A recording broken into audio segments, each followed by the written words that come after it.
आयोजित होने जा रहे महाधिवक्ता सम्मेलन को लेकर के क्या कुछ तैयारियां हैं और क्या कहना चाहिए?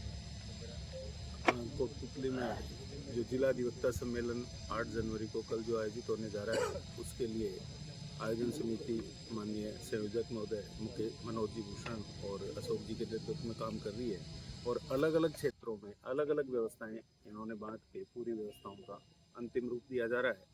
और कल ऐतिहासिक कार्यक्रम के लिए पूरी आयोजन समिति लगी हुई है। जिले के बाद में पहला सम्मेलन है और एक बड़ा प्रयास है कि जो 7 बार एसोसिएशन है उनको एक मंच पर लाने का, तो क्या रूपरेखा रखी गई है, किस तरह की व्यवस्था रखी गई है और क्या एजेंडा रहेगा? एजेंडा पूर्व में भी संयोजक महोदय ने भी निवेदन किया है, मैंने भी बताया है कि कोटपुतली के जो पूरे न्यायिक क्षेत्र, कोटपुतली जिले का जो न्यायिक क्षेत्र है, इसमें काम करने वाले सभी अधिवक्ता एक मंच पर आकर एक रूप में होकर काम करें और एक रूप में होकर न्याय प्रणाली में जो भी कमी खामियां हैं उनको भी दूर करने का काम किया जाए और पूरे जिले की जनता का जो न्यायिक क्षेत्र में जो पेंडेंसी है वो खत्म हो और सस्ता सुलभ न्याय कैसे दिलाया जाए और वकीलों की और जो हमारी बार की और हमारी जो आपस की समस्याएं हैं, जो हमारी पीड़ाएं हैं, उनके ऊपर बैठकर उनका समाधान कैसे हो, इस हेतु हम सब संगठित होकर एक मंच पर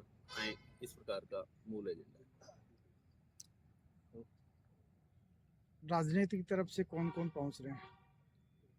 राजनीतिक तरफ से हमारे यहाँ कोई नहीं आ रहा। हमारे स्थानीय सांसद महोदय पधार रहे हैं, स्थानीय विधायक विराटनगर, विधायक बानसूर, हमारे जो जनप्रतिनिधि हैं वो आ रहे हैं। कोटपुतली विधायक हंसराज जी पटेल भी उसमें सम्मिलित हैं। सभी जनप्रतिनिधि हमारे कार्यक्रम को अतिथि के रूप में आ रहे हैं और इसको राजनीतिक रंग नहीं दिया जाए, प्रश्न भी राजनीति का नहीं है।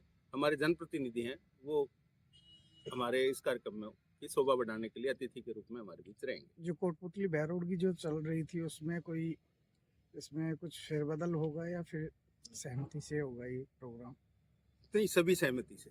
7 बार के अध्यक्ष हैं कोटपुतली बहरोड बार के अध्यक्ष जो हमारे वरिष्ठ अधिवक्ता हैं, सीनियर मोस्ट हमारे जो अध्यक्ष हैं वो इस कार्यक्रम की अध्यक्षता करेंगे और बहरोड बार के अधिवक्ता भी सारे शामिल रहेंगे। नीमराणा बार के बानसूर, कोटपुतली, विराटनगर, पावटा और नारायणपुर से अधिवक्ता सभी यहाँ पे मौजूद रहेंगे और इन सभी स्थानों पे जिनकी प्रैक्टिस 40 वर्ष से अधिक की हो गई है या 40 वर्ष की हो गई या करीब 40 वर्ष की, यानी 1987 तक का जिनका रजिस्ट्रेशन है, इन पूरे जिले के अधिवक्ताओं का, ऐसे अधिवक्ताओं का सम्मान का कार्यक्रम हम यहाँ करने वाले हैं। हमारे लिए, कोटपुतली की जनता के लिए, कोटपुतली क्षेत्र के लिए, बार एसोसिएशन कोटपुतली, जिला बार एसोसिएशन कोटपुतली के लिए गर्व का विषय है कि पूरे जिले के सीनियर अधिवक्ताओं के लिए हमारे अग्रजों को हम सम्मान का कार्यक्रम करेंगे। ये हमारे लिए खुशी की और गर्व की बात है। अपने बार की एक सालाना मतलब इनकम क्या है, वो स्रोत क्या है और क्या हाई कोर्ट की तरफ से भी कोई अपने को सहयोग? कोई सहयोग नहीं आता है। एक जो वेलफेयर फंड जो हमारा है, हमारा खुद का बनाया हुआ है, जो वकालतनामे जो बिकते हैं उसी से पूरी बार का कार्यक्रम चलता है। अच्छा, कल का जो आयोजन होगा इसके जो मतलब जो खर्च होगा वो उसका बजट? बार एसोसिएशन फंड से कोई खर्चा नहीं।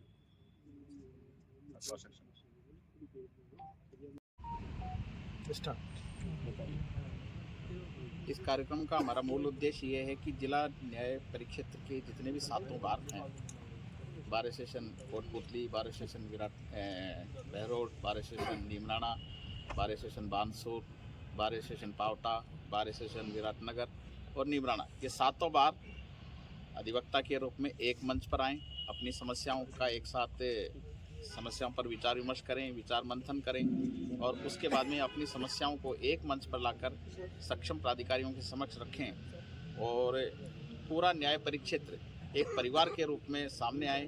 और हमारा इसका ध्येय वाक्य भी यही है, हम साथ हैं। हमारे बीच में आपस में मतभेद वाली तो कोई बात ही नहीं है। विचार मतांतर हो सकता है, विचारों में भिन्नता हो सकती है, लेकिन हम सबका मूल उद्देश्य ये है कि हम न्यायपालिका की एक दूसरी धुरी हैं। बार और बेंच एक साथ मिलके इस संपूर्ण न्यायिक परिक्षेत्र को एक आदर्श जिला न्याय परिक्षेत्र बनाएं और जो संविधान की मूल प्रस्तावना है कि अंतिम व्यक्ति तक न्याय का उद्देश्य कैसे सुनिश्चित हो और उस न्याय के उद्देश्य की कैसे पूर्ति की जाए, एक अधिवक्ता के रूप में हम इसको सामने लाके अंतिम व्यक्ति तक अंतिम न्याय पहुँचे, न्याय का उद्देश्य सफल हो और गरीब के घर में भी खुशहाली पहुँचे न्याय के उद्देश्य से, उस उद्देश्य की पूर्ति के लिए कल हम यहाँ कुछ विचार विमर्श करेंगे, निर्णय लेंगे और उस आधार पे इस पूरे न्याय परिक्षेत्र को एक आदर्श न्याय परिक्षेत्र बनाने के लिए इस दिशा में अगले कदम होंगे। यही इस कार्यक्रम का मूल उद्देश्य और मूल भावना है।